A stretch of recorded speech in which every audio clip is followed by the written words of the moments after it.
Eu gostaria de convidar todos a poderem ir até o Evangelho de João. Nós temos andado pelo Evangelho de João, não porque estejamos a fazer um estudo metódico do Evangelho de João, mas porque temos estado a estudar a Bíblia, falando dos 500 anos da Reforma Protestante, que se comemoram este ano, 2017.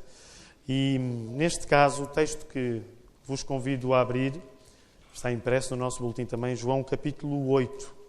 João capítulo 8. E vamos ler do verso 31, e não até ao verso 38, como aí está, mas do verso 31 até ao verso 36. Portanto, do verso 31 até ao verso 36. Se alguém não tem uma Bíblia, como sabem, seria um privilégio para nós podermos oferecer-vos uma Bíblia. Portanto, se alguém não tem uma Bíblia, basta levantar a mão, que o nosso serviço de portaria faz-vos chegar um exemplar da Bíblia, porque é das coisas que gostamos mais de fazer na vida, é oferecer a palavra de Deus. E para quem estiver a usar esta tradução da Bíblia, que nós oferecemos, a Bíblia para Todos, é num português mais acessível, vamos ler da página 1210. Página 1210, para quem estiver a usar esta tradução. Vamos ficar em pé, fazer a leitura da palavra do Senhor? Diz assim a palavra. Disse, pois, Jesus aos judeus que haviam crido nele: se vós permanecerdes na minha palavra, sois verdadeiramente meus discípulos, e conhecereis a verdade, e a verdade vos libertará. E responderam-lhe: somos descendência de Abraão, e jamais fomos escravos de alguém. Como dizes tu, seremos livres? E replicou-lhes Jesus: em verdade vos digo, todo o que comete pecado é escravo do pecado. O escravo não fica sempre na casa, o filho sim, para sempre. Se, pois, o filho vos libertar, verdadeiramente sereis livres. Acerca de como Martinho Lutero se preocupava com a questão da liberdade. E entendemos na semana passada que para Lutero a verdadeira liberdade de um cristão não vinha da relação que ele tinha com a Igreja, mas fundamentalmente para Martinho Lutero a liberdade do cristão vinha da relação que ele estabelece com a Bíblia. É aquilo que os evangélicos, os protestantes, gostam de chamar a sola scriptura, que em latim quer dizer precisamente isso, apenas a Escritura, somente a Escritura. E a sola scriptura é uma causa defendida apaixonadamente por nós, que somos cristãos evangélicos, cristãos protestantes, porque acreditamos que a palavra escrita, inspirada pelo Espírito Santo, que é o que a Bíblia é, palavra escrita, inspirada pelo Espírito Santo, acreditamos que só ela nos pode levar a um encontro com Jesus. Se houver outro fundamento que não for a palavra, nós não temos garantia de nos encontrarmos com o verdadeiro Jesus. E, consequentemente, se não nos encontrarmos com o verdadeiro Jesus, não temos como encontrarmos com a verdadeira Igreja.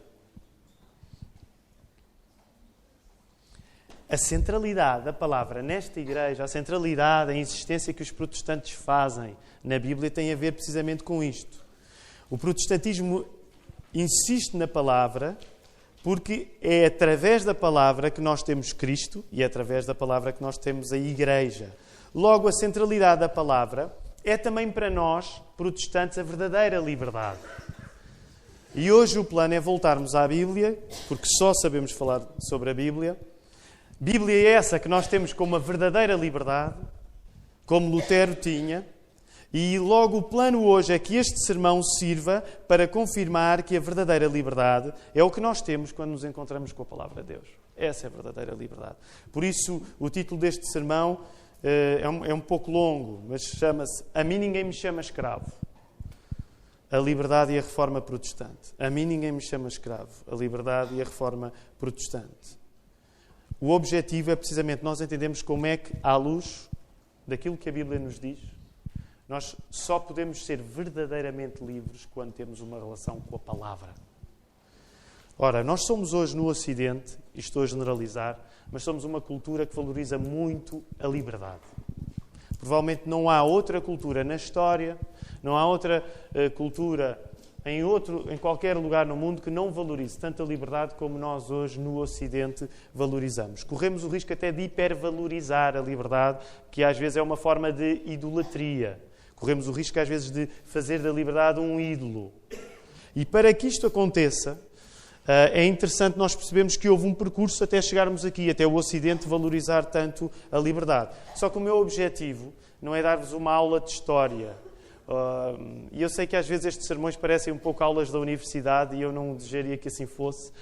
Não é o meu objetivo hoje dar-vos uma aula de história, mas estou a partir de um princípio que, de facto, para nós hoje, aqui em 2017 em Portugal, a liberdade é das coisas mais valiosas para nós.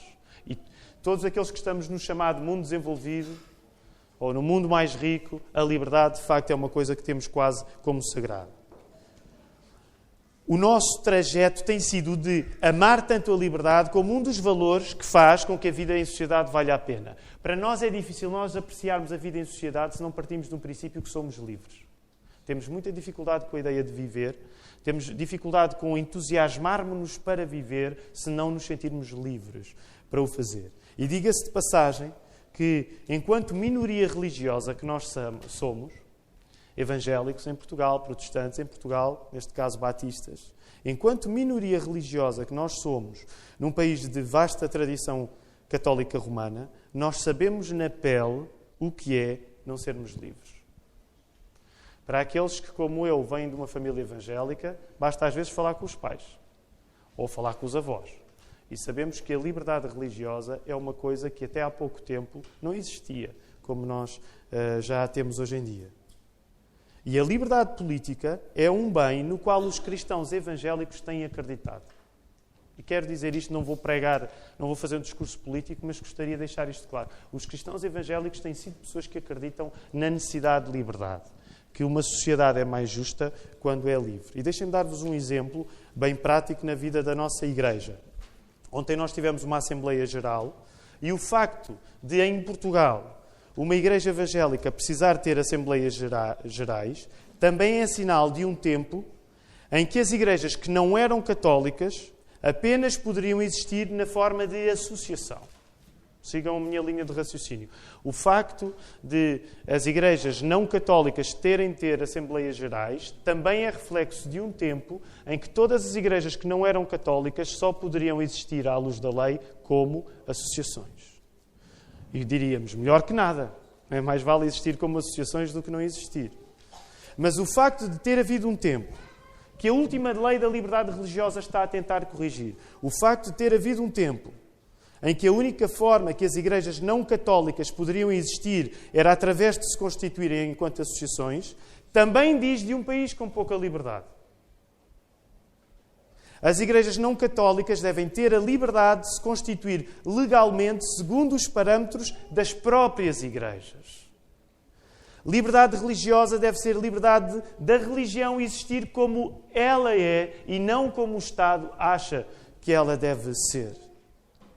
Ou seja, se é certo que nós, enquanto cristãos evangélicos, e aqui na Igreja da Lapa, temos de responder às leis do país, não somos ilegais, não somos clandestinos, é certo que temos de responder às leis do país. No entanto, não é certo que as igrejas tenham de usar um sistema imposto pelo Estado se esse sistema não corresponder às convicções que nós temos acerca da nossa organização interna. E para detalhar um pouco, usando o nosso caso, por exemplo, nós, enquanto Segunda Igreja Evangélica Batista de Lisboa, nós fomos obrigados a nos constituir enquanto igreja como associação, porque a lei a isso nos levava, tendo uma direção, um conselho fiscal, uma assembleia e outros aspectos. Olhem para o caso da Igreja Católica, a Igreja Católica Apostólica Romana. A Igreja Católica não precisa de o fazer. A Igreja Católica existe legalmente sem precisar de usar este modelo. Claro que nós podemos dizer, claro, porque antes do Estado existir como existe, já a Igreja Católica existia. E é verdade. Antes do Estado, como nós o entendemos, já a Igreja Católica estava cá. Mas percebam o que é que isto quer dizer na prática. Esses moldes legais que nos são dados a nós cristãos evangélicos não são necessariamente aqueles que nós encontramos na Palavra de Deus. Na Palavra de Deus encontramos a igreja liderada por pastores e servida por diáconos. E deixem-me repetir. Na palavra de Deus nós encontramos a igreja liderada por pastores e servida por diáconos. Por isso todos os batistas, ao longo de todos os tempos, disseram há dois ofícios. Pastorado e diaconia. É isso que vamos celebrar no próximo domingo, quando aumentarmos o nosso número de diáconos e o nosso número de pastores. Essa é a nossa eclesiologia. A igreja é liderada por pastores e servida por diáconos. São esses os moldes que usamos para nos organizar e não os moldes impostos pelo Estado. Certamente que vamos responder às necessidades legais. Não somos clandestinos, não somos ilegais. Necessidades legais essas que nos são razoavelmente exigidas, mas é muito importante percebermos enquanto igreja onde está o princípio que regula os nossos procedimentos. E sabem onde é que está o princípio que regula os nossos procedimentos enquanto igreja de Cristo? Eu gostava de ouvir a vossa resposta. Onde é que está o princípio que nos regula enquanto igreja de Cristo? É a palavra de Deus. A palavra de Deus. Também é por isto que temos alterado coisas na maneira de funcionarmos internamente, para estarmos mais de acordo com a palavra de Deus, com a Bíblia, usando a justa liberdade religiosa que nos deve ser dada por um Estado de Direito. Enquanto cristãos evangélicos, acreditamos que a liberdade é um bem e deve ser estendido a todos, por mais diferente de nós que sejam. A liberdade religiosa não é apenas para nós, queridos irmãos, é para qualquer grupo religioso. Mesmo aqueles grupos com os quais nós não concordamos, eles têm o direito de ser tão livres como nós somos. Mesmo aqueles grupos pelos quais nós não temos simpatia, eles têm o direito de ser livres como nós somos. Os batistas sempre se empenharam ao longo da história em defender a liberdade religiosa. E eles merecem tanta liberdade como nós. Deixem-me fazer um à parte. Eu li-vos o parágrafo tal o qual tinha escrito na sexta-feira. Entretanto, ontem tivemos uma assembleia. E eu quero abrir um pouco o meu coração para vós. Quero ser cuidadoso, mas quero abrir o meu coração para vós. Assim era como estava escrito. Limitei-me a ler aquilo que já tinha preparado. Mas quero partilhar algumas coisas com os irmãos também, tendo em conta o bom tempo que tivemos ontem de Assembleia. Sabem que sempre que eu falo fora do texto é quando os irmãos devem orar por mim. E espero que orem por mim. Mas quero ser cuidadoso, mas de preto no branco, sinceramente, tem sido esta a relação que temos criado connosco. A palavra de Deus é o fundamento ao qual eu estou cativo. Não estou cativo a qualquer outro fundamento que não a palavra de Deus. Vamos ver como é que isso aconteceu na vida de Lutero.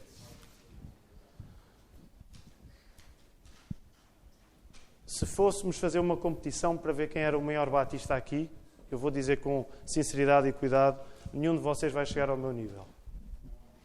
Sou o maior batista aqui. Querem discutir eclesiologia? Venham discutir eclesiologia comigo. Venham discutir história dos batistas comigo. Estou pronto. Venham discutir comigo. Mas a palavra é o que me constrange. Nenhuma outra coisa além da palavra.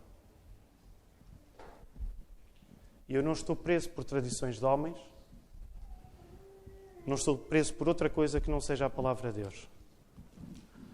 E deixem-me dizer-vos uma coisa, porque estas coisas pesaram no meu coração uma noite menos bem dormida. E deixem-me dizer, queridos irmãos, eu sempre tenho estabelecido uma relação convosco de sinceridade total. Deus chamou-me para eu lutar pelos vossos casamentos, Deus chamou-me para lutar pelos vossos filhos, mas Deus não me chamou para eu lutar pelo vosso grau de batistismo. Deus não me chamou para isso. As assembleias devem ser um sítio onde nós vamos com desejo e não com desconfiança. E deixem-me partilhar, orem por mim, que eu estou a orar estou a pregar sem estar no texto. Ontem foi a assembleia onde as minhas filhas a primeira vez foram. E elas ficaram inquietas. Elas não sabiam como a Assembleia era assim. E deixem-me dizer, Deus não me chamou para eu batizar as minhas filhas e trazê-las a assembleias onde elas ficam admiradas com a maneira como as pessoas falam umas com as outras. Eu estou a dizer isto, preto no branco.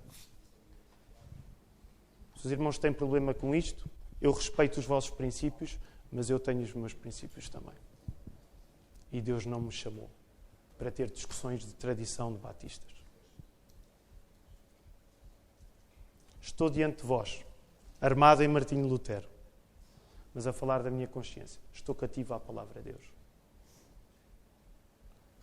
Respeitarei as opiniões dos irmãos, mas os irmãos respeitarão a minha.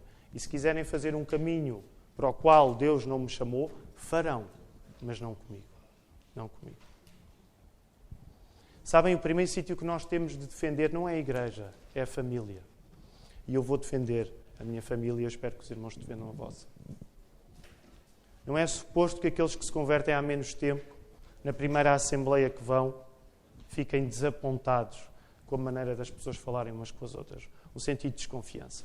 Eu respeito as vossas tradições, mas eu quero dizer preto no branco aquilo em que eu creio.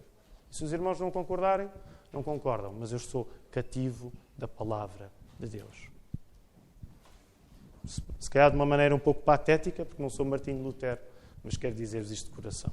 E que ninguém me cobre por uma coisa em que eu não creio. Tendo dito isto, estamos dispostos para fazer um caminho juntos. Eu sei que sou jovem, não tenho 40 anos ainda, tenho de ganhar casca, falta-me casca, não é? Falta-me tropa, reconheço isso, mas eu quero que os irmãos saibam para onde eu vou e quais são as minhas convicções. Se tiverem questões, podem colocar depois. Vamos discutir eclesiologia. Ok? Eclesiologia batista. Venham vocês. Estou pronto. História dos batistas. Venham vocês. Estou pronto. Mas quero que os irmãos saibam aquilo em que eu acredito. Pronto. Não me descontrolei emocionalmente. Vamos voltar à palavra, mas esta era a parte que eu queria fazer.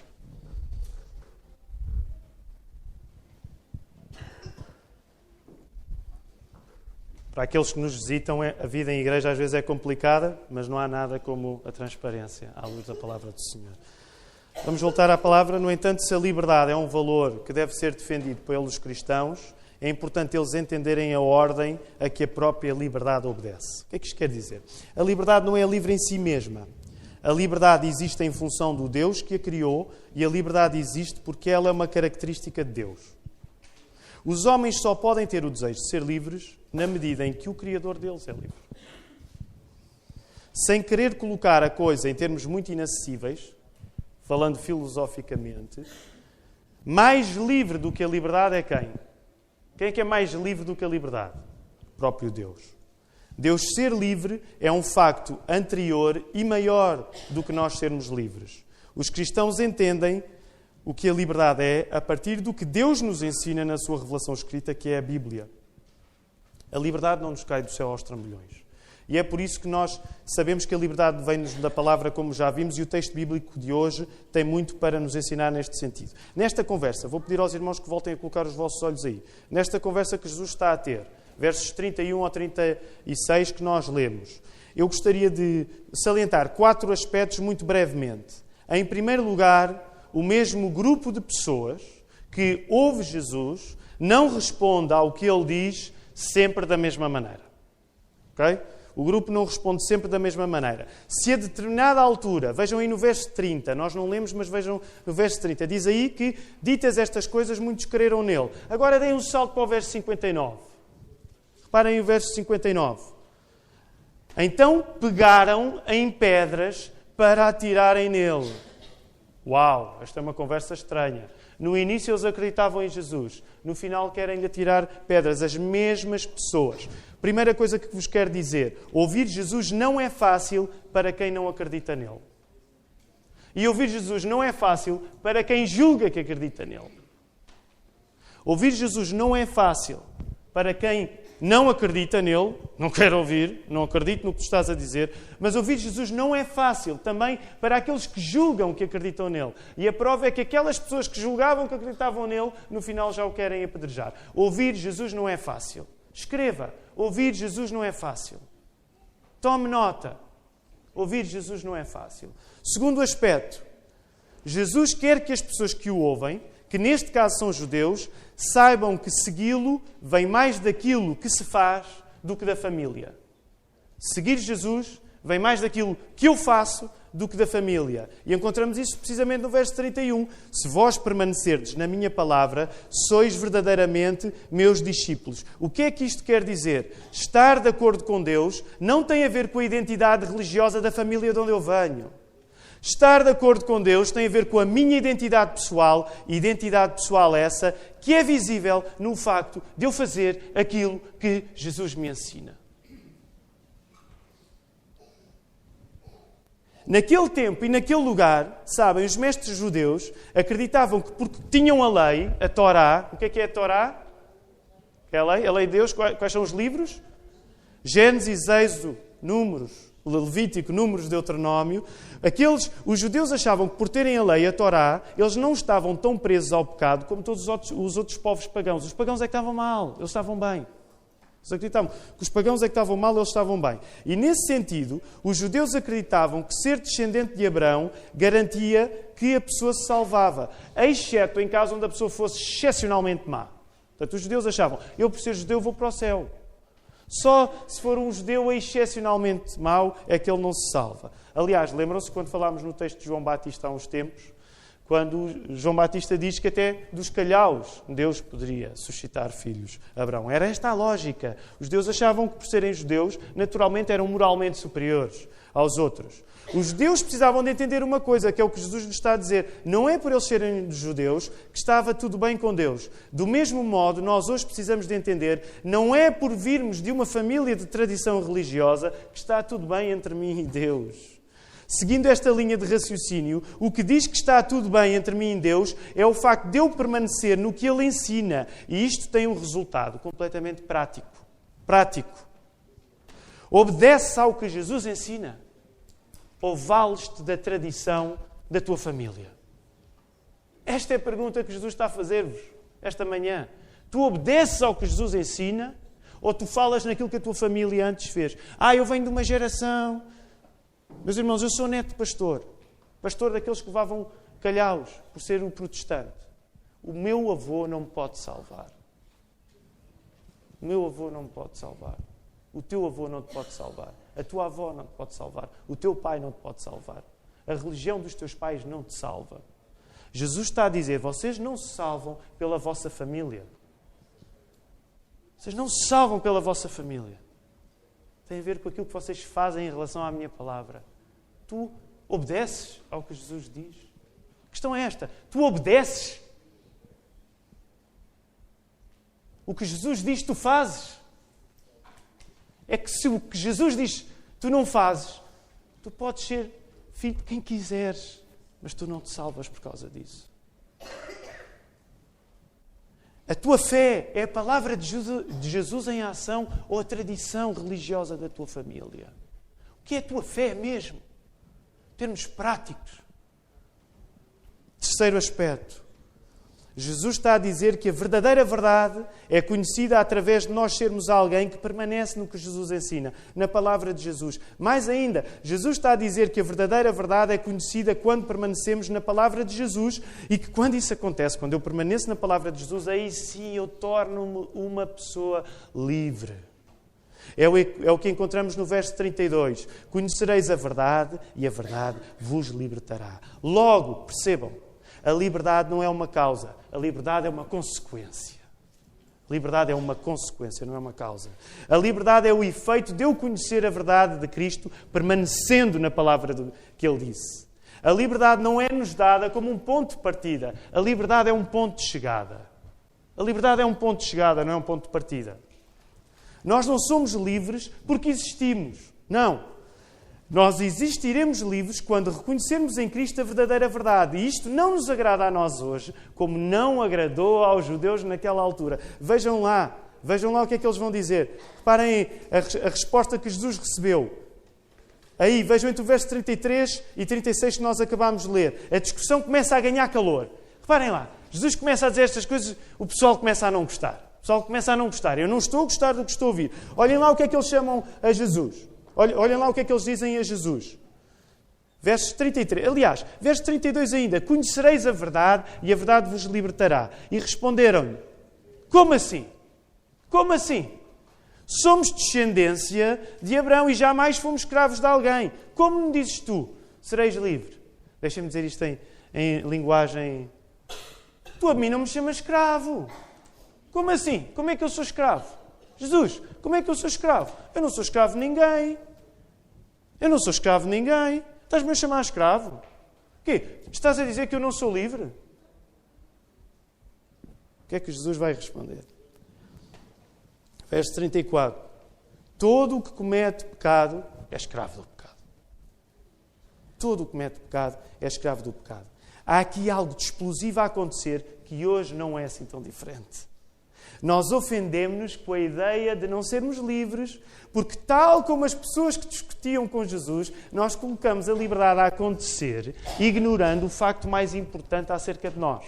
Nós ficamos ofendidos quando alguém implica a dizer que nós não somos livres, porque nós achamos que a liberdade acontece, ignorando um facto fundamental acerca de nós. Sabem, a liberdade não acontece em vácuo. Para que a liberdade aconteça, nós temos de ter em conta quem é realmente a pessoa que deseja a liberdade. De cada vez que eu me sinto ofendido com a ideia de não ser livre, eu estou a esquecer o mesmo que os judeus estavam a esquecer. De cada vez que me ofendo com a ideia de eu não ser livre, eu estou a esquecer aquilo que melhor define. Coisa é essa que não me agrada. E que coisa é essa que melhor me define? Que coisa é essa que melhor me define? Jesus já respondeu quando trouxe o assunto do pecado. O pecado é a coisa que melhor me define. Para que eu saiba o que a liberdade é, eu tenho de saber quem eu realmente sou. E segundo a Bíblia, segundo Jesus, sabem o que é que eu sou? O que é que eu sou? O que é que Jesus disse que eu sou? Sou o quê? Sou um pecador. Uau! Eu julgava que estava a falar de liberdade. Não é possível descobrir liberdade em nós escondendo o nosso pecado. Logo, e como quarto aspecto, Jesus está a explicar que a liberdade não pode ser definida independentemente do pecado. Tu não podes falar de liberdade sem falares no facto de que és pecador. Porque se não falares que és pecador, estás a ignorar aquilo que tu realmente és. Se tivermos em conta que todos somos pecadores, de facto, e num certo sentido mais rigoroso, ninguém pode dizer que é livre. Se os judeus não eram livres por serem filhos de Abraão, tu não has de ser livre porque acreditas na Revolução Francesa, nos ideais de igualdade, liberdade e fraternidade.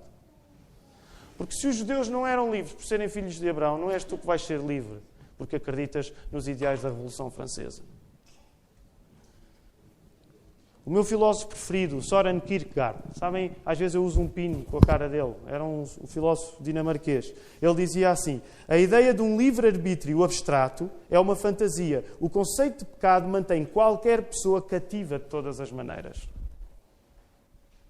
Quero avançar. O sermão é longo e eu quero avançar, não quero penalizar muitos irmãos. A liberdade é o que nós trazemos quando nos encontramos com a verdade que Jesus é. A verdade não é o que me leva até Jesus. A verdade é aquilo que eu trago de Jesus quando me encontro com a verdade que Ele é. A prova, e reparem, olhem para este caso. Olhem, por favor, para os versos que vêm a seguir. Esta conversa, meus irmãos, esta conversa corre mal, como se costuma dizer, corre mal nas horas. Reparem como é que isto vai acontecer. Estes homens foram livres para irem até Jesus. Mas quando confrontados com o ensino de Jesus, eles não saíram homens livres desse encontro, porque no final querem apedrejar Jesus. Eles foram livres para ir ter com Jesus, mas no final eles negam que Jesus seja a verdade. Olhem a conversa a descambar. Verso 44. Ponham aí os vossos olhos. Vós sois do diabo, que é vosso pai, e quereis satisfazer-lhes os desejos. Dá vontade de dizer: oh Jesus, isso é maneira de falar, chamar filhos do diabo às pessoas, Jesus. Isso não é um tom ganhador. A conversa chega a um ponto onde Jesus diz que eles são filhos do diabo. Por outro lado, eles dizem que Jesus é um samaritano e que está possuído de demónios no verso 52. O que vale é que quando eles sacam das pedras, Jesus já se escondeu e saiu do templo. Deixem-me dizer-vos isto. Pobre liberdade foi aquela que levou os judeus a Jesus, se no final de contas o melhor que fizeram com aquela liberdade foi querer matá-lo. Se a tua liberdade é aquilo que te leva a rejeitar a Jesus, pobre liberdade a tua. Se a tua liberdade é aquilo que te leva a rejeitar a Jesus, pobre liberdade a tua. E permitam-me uma nota, à parte. Porquê é que as pessoas que têm conversas com Jesus nunca têm conversas destas? Não é? As conversas que Jesus que vendem são sempre conversas em que Jesus aparece para dizer: és o maior, acredita no teu potencial. E, no entanto, quando nós vamos ler a Bíblia, aqui as conversas que Jesus tem às vezes são de meter medo. Não é? O Jesus da Bíblia mete medo em comparação com este Jesus, que as pessoas, és o maior, acredita em ti, vai e conquista, por aí fora. Mas é uma parte. Ok, vou tentar acelerar, porque já estou há muito tempo neste sermão. Vamos até Martinho Lutero e pegar rapidamente onde ficámos na semana passada, quando ele escreveu um livro do cativeiro babilónico da Igreja. Para os irmãos não acharem que o vosso pastor é muito duro, eu vou ler algumas linhas de Martinho Lutero, está bem? Para acharem que eu não sou muito duro. Diz assim, Martinho Lutero, no cativeiro babilónico da Igreja: onde sucumbe a fé e emudece a palavra da fé, surgem imediatamente em seu lugar as obras e as tradições das obras. Por esses motivos, como por um cativeiro babilónico, fomos exilados da nossa terra. Na verdade, o papado não é outra coisa que o reino da Babilónia e do verdadeiro anticristo. Uau! Lutero era assim. Lutero era violento com o Papa porque ele queria tirar consequências de quem era o responsável pelo facto da cristandade não ler a Bíblia. E dizia mais Lutero: o que deploramos neste cativeiro é que hoje se procura que nenhum leigo ouça as palavras de Cristo como se fossem demasiado sagradas para serem entregues ao povo. Percebem o que é que deixa Lutero? É que a Bíblia fica tão sagrada que o povo não tem direito de chegar a ela. E deixem-me dizer, é por isto também que se fez a Reforma Protestante, que é para todos nós, que não somos padres, nem bispos, nem sacerdotes, podermos ouvir a palavra de Deus. E eu espero que vocês tenham isto como um privilégio, porque foi para isto que a Reforma Protestante se fez. Para que tu leias a Bíblia. E que não estejas preso ao poder de nenhum homem, mas ao poder do Espírito Santo que te leva a ler a palavra. Concordam comigo? Concordam comigo que é um privilégio termos a nossa Bíblia? Concordam comigo? A lógica de Lutero era esta. O que é pior? Eu ser violento no que digo acerca do Papa ou o Papa permitir ou mesmo desejar a violência de as Escrituras não serem lidas? O que é pior? Eu ser violento com o Papa ou o Papa ser violento ao ponto de não permitir que as pessoas leiam a Bíblia? Ao mesmo tempo, para Lutero, ler a Bíblia era regressar a Jerusalém, à terra prometida. Por isso é que ele usa esta linguagem do cativeiro.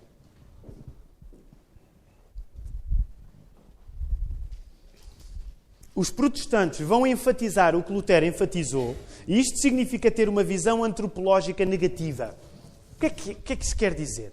Visão antropológica é a opinião que nós temos acerca de nós próprios seres humanos. Aliás, lembram-se, alguns tiveram a disciplina de antropologia, ou na escola, ou na faculdade, que é a visão do homem, o conhecimento do homem, a antroposlogia, conhecimento do homem. O protestantismo é antropologicamente pessimista, porque quando olha para o homem não encontra assim tantas virtudes no homem. E a liberdade é, por exemplo, uma das características que o protestantismo tem dificuldade em encontrar no homem, a menos que esse homem se encontre com Cristo através da palavra. O protestantismo diz que sem Bíblia não há verdadeira liberdade e isto é tido como um pessimismo antropológico. Ok. Vocês são um bocado pessimistas. Ok. Se as pessoas quiserem dizer que, de facto, nós acreditamos que sem o acesso à palavra de Deus nós não somos realmente livres, somos pessimistas. Aceitamos. Somos, de facto, pessimistas. O homem abandonado a si próprio não tem grande liberdade. Pronto. A ironia é que este pessimismo antropológico é o que nos leva a um otimismo cristológico. Como assim? Deixem-me explicar rapidamente. Se tu tiveres uma perspectiva muito otimista acerca de quem és, enquanto ser humano, nomeadamente a partir da liberdade que tens, não vais precisar assim tanto de Cristo. Se tu estiveres como uma pessoa muito livre, não vais precisar assim tanto de Cristo. Afinal, só precisam de Salvador quem? Aqueles que estão o quê? Quem é que precisa de Salvador? São os perdidos. O que é que Jesus disse? Eu venho para quem? Para os doentes. Se tu te achares saudável, não precisas de Jesus. Se tu te achares saudável, não precisas de Jesus. Se tu fores doente, precisas de Jesus. O pessimismo protestante é paradoxal, porque primeiro sublinha, bem sublinhadinho, que nós somos escravos do pecado para, por causa disso, assinalar a nossa necessidade total do Salvador que Jesus Cristo é. Se tu tiveres uma visão rija acerca da tua maldade, tu vais precisar de Cristo. Mas se tu achares que a tua maldade não é um problema assim tão grande, tu não precisas de Cristo. Só precisas de uma ajudinha. E essa ajudinha nem precisa ser Cristo a dá-la. Na prática, se no início o protestantismo tira com uma mão, é verdade, os protestantes são assim, tiram com uma mão, depois dão com a outra. Primeiro tiram que dizem assim, tu és pior do que julgas. Mas depois dizem assim, Deus tem mais graça para ti do que tu podes imaginar.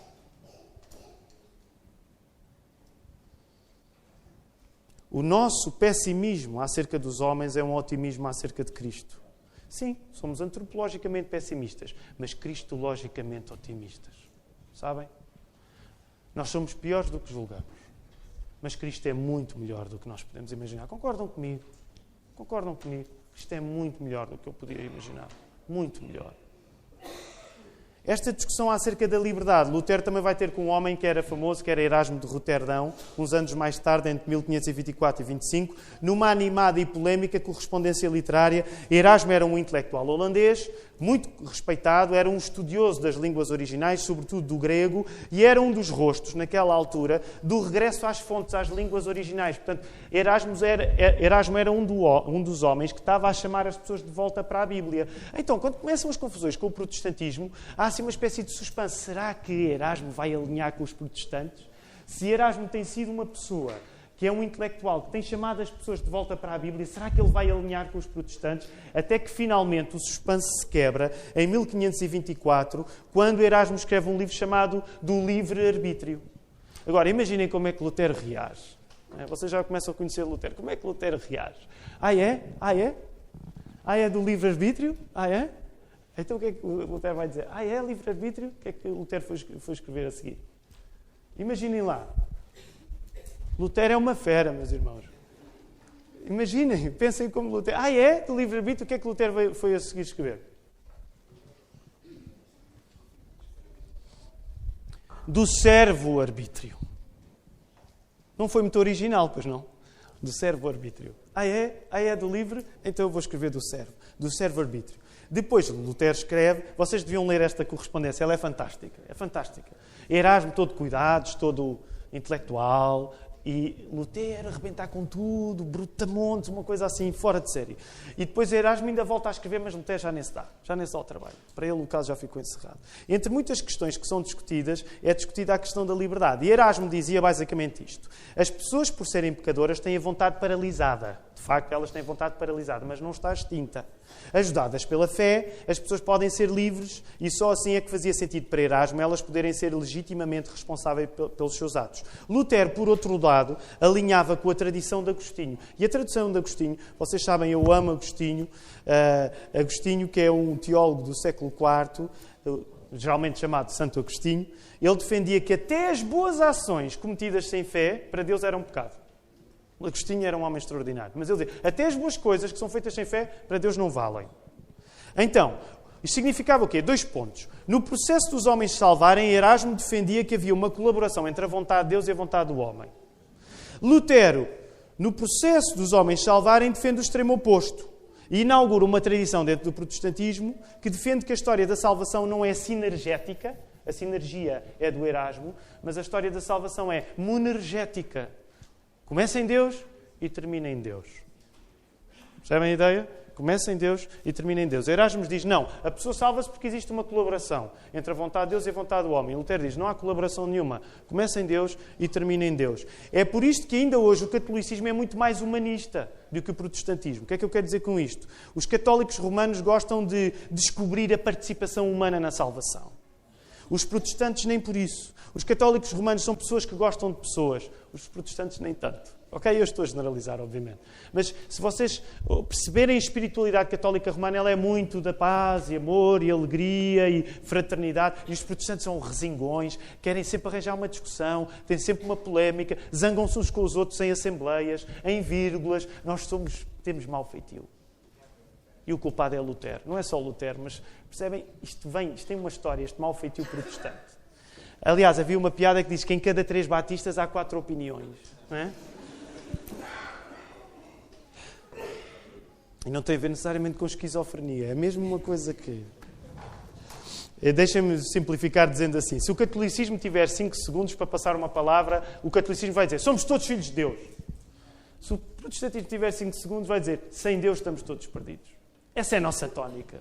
E nós temos de perceber isso. Eu sei que faz com que nós pareçamos assim um bocado de pessoas mal dispostas, mas isto é humor negro, queridos irmãos. Somos mal dispostos, mas é para enganar, porque no final nós somos pessoas boas. Agora é verdade que na aparência somos resingões. Temos sempre uma coisa negativa para dizer. Ao passo que o catolicismo nesse aspecto é mais otimista. Quero terminar o sermão com 4 pontos finais. Agradeço aos irmãos a vossa paciência. 4 pontos finais que gostaria. Voltem a colocar, por favor, os vossos olhos no texto bíblico. Acerca da questão da liberdade. E reparem, eu não entrei em questões muito polémicas.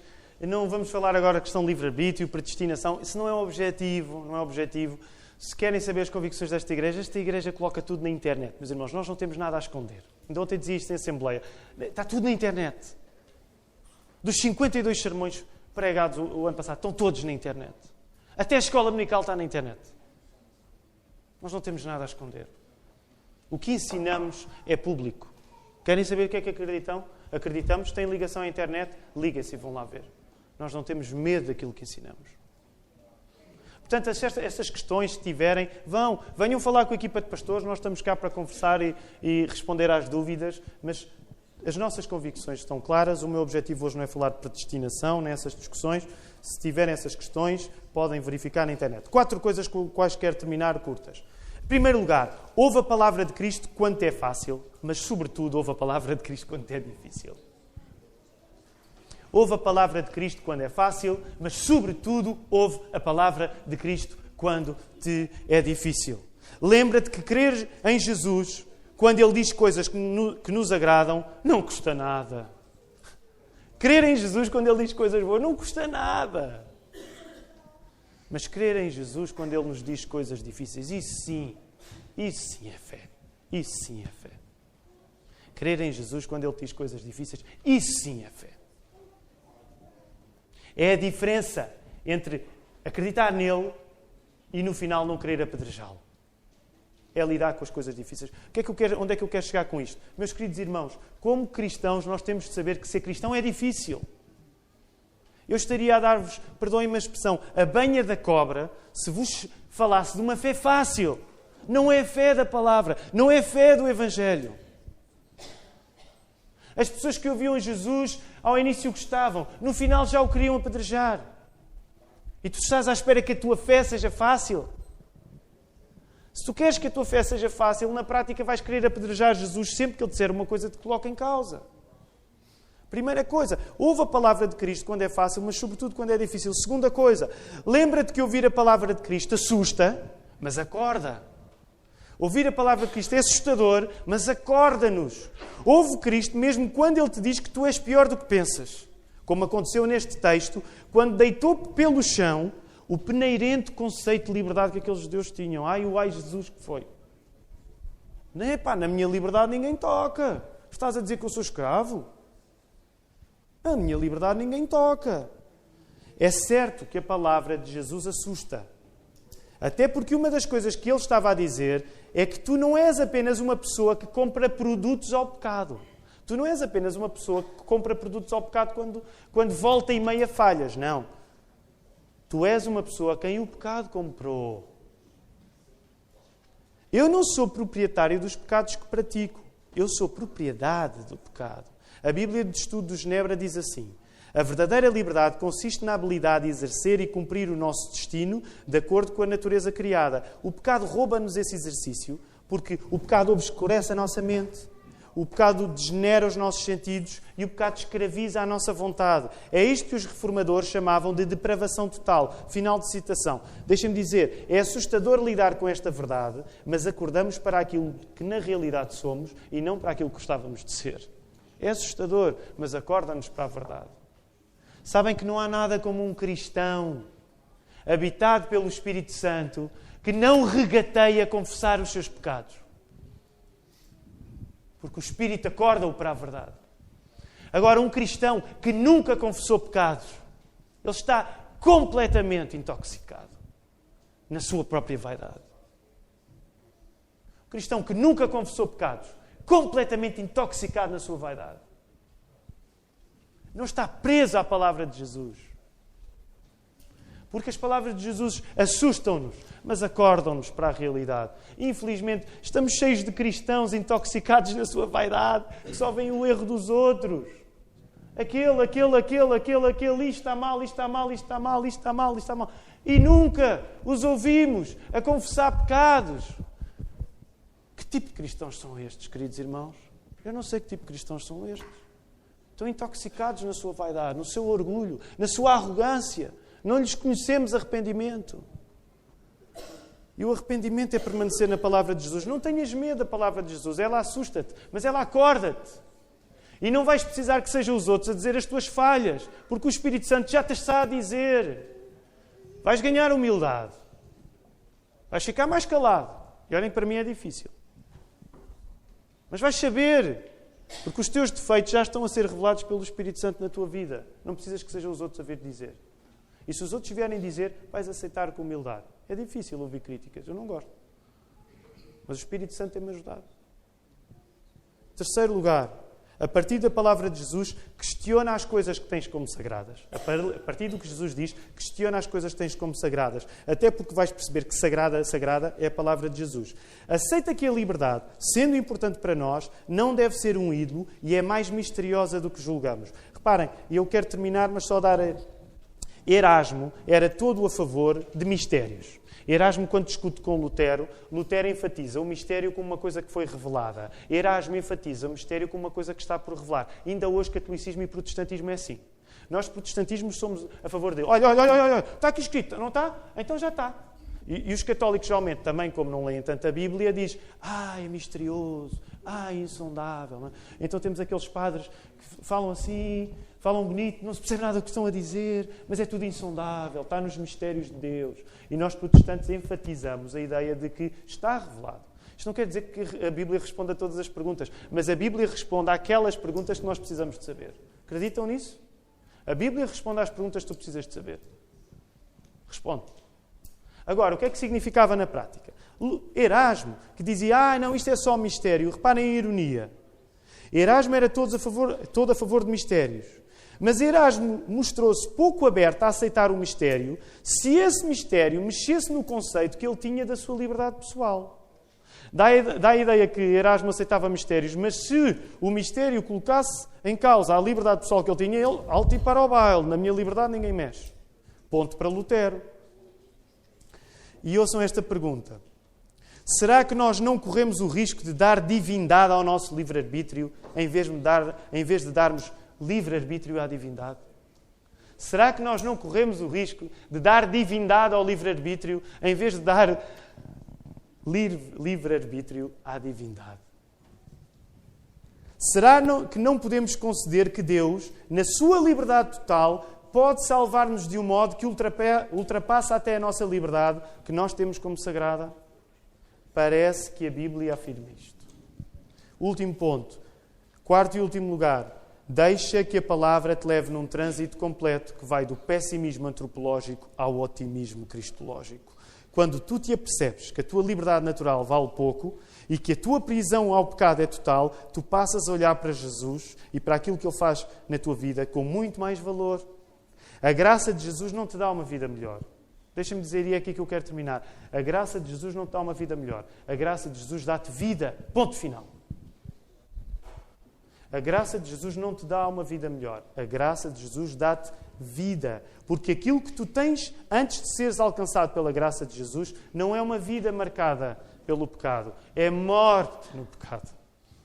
Aquilo que tu tens antes de encontrar Jesus não é uma vida marcada pelo pecado. É morte no pecado. É isso que Paulo diz em Efésios 2:1. Cristo deu-vos vida, estando vós mortos nos vossos delitos e pecados. É por isso que o batismo que nós fazemos ali no batistério coreografa isto. A pessoa vai abaixo, fica lá morta e vem acima. Eu estava morto e agora fui ressuscitado para uma nova vida. Não louves Cristo porque Ele te melhora a vida. Louva Cristo porque Ele dá-te a vida. Tu louvas Cristo como se Ele melhorasse a tua vida, ou tu louvas Cristo como se Ele te desse vida? Tu olhas para o teu passado sem Cristo como morte, ou apenas como uma coisa que não era muito boa? Ele dá-te vida, Jesus dá-te vida, tomando sobre Ele na cruz a morte como castigo do pecado que te era devido. Sabem, eu estou disposto a abdicar do meu conceito de liberdade, no sentido em que eu sei que aquilo que Jesus fez por mim foi muito mais do que eu mereço. Quando Jesus foi à cruz no meu lugar, Ele levou os meus pecados. E sabem, quando Jesus morreu por mim, eu ainda nem os tinha começado a fazer, porque nasci 2000 anos depois. Já pensaram nisso? Já pensaram que Cristo foi à cruz pelos vossos pecados, que ainda vinham projetados no futuro?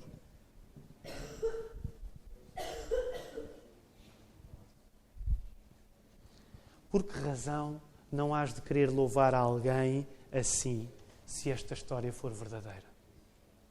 Por que razão não hás de querer louvar alguém assim, se esta história for verdadeira? Que o Senhor nos ajude.